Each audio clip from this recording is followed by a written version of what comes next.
નમસ્કાર દર્શક મિત્રો, હું શીતલ મહેતા ન્યૂઝ ઓફ કચ્છમાં આપનું સ્વાગત છે। જોઈએ આજના સમાચાર।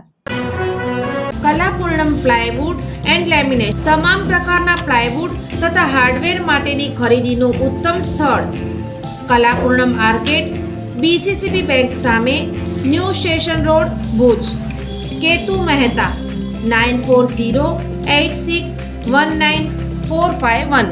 રાપર અને વાગડના ગામોમાં ટ્રાફિક પોલીસનો સપાટો, 41,000નો દંડ વસૂલાયો, 90 NC કેસ કરાયા। વાગડ વિસ્તારના મુખ્ય મથક રાપર શહેર તથા આસપાસના ગામોના વાહન ચાલકો આડેધડ પાર્કિંગ વગર વાહનો ચલાવવા પીયુસી વીમો તથા નાની ઉંમરના બાળકોને વાહન ચલાવવા માટે આપતા વાલીઓ તથા કાળા કાચવાળા ફોર વ્હીલર સામે પૂર્વ કચ્છ જિલ્લા પોલીસની ટ્રાફિક શાખા દ્વારા લાલ આંખ કરી સપાટો બોલાવ્યો હતો।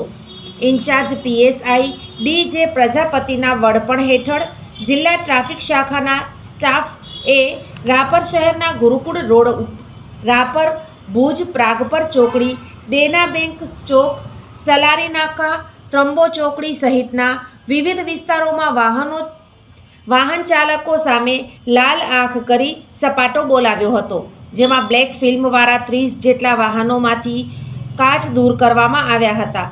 ફેન્સી નંબર પ્લેટ તથા નંબર વગર ફરતા વાહનો સામે દંડનીય કાર્યવાહી કરવામાં આવી હતી।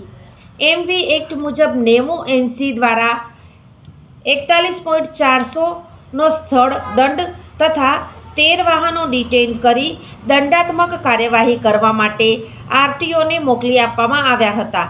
આમ વાગડ વિસ્તારના રાપર શહેર તથા આસપાસના ગામોના વાહન ચાલકો સામે પોલીસ દ્વારા કાર્યવાહી કરવામાં આવતા ફફડાટ વ્યાપી ગયો હતો। દર્શક મિત્રો, આજે તારીખ 4 ફેબ્રુઆરી 2026 આ હતા આજના સમાચાર। આવતીકાલે ફરી મળીશું, ત્યાં સુધી મને રજા આપશો। નમસ્કાર।